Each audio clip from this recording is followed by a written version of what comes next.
بالله عليك، لو قلت الآن لمن لا يصلي لماذا لا تصلي، سيطأطئ رأسه خجلا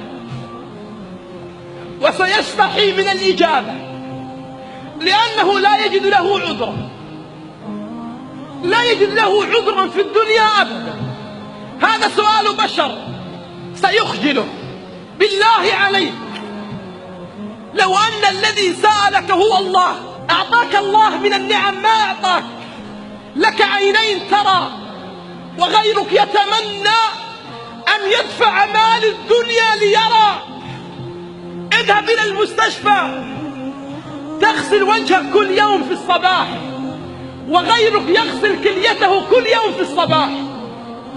ترى في الصباح ضوء الشمس ووهج النهار واخضرار الأشجار وزهور السماء، وغيرك لا يرى، غيرك لا يرى ويتمنى أن يرى.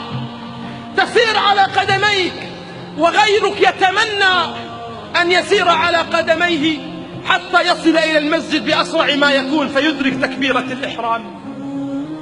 لك يدين تسمع، أنت الآن جالس تسمعني، أنت الآن جالس تسمعني، غيرك لا يسمع، غيرك يتمنى أن يسمع صوت أبيه أو صوت بنته أو ابنه.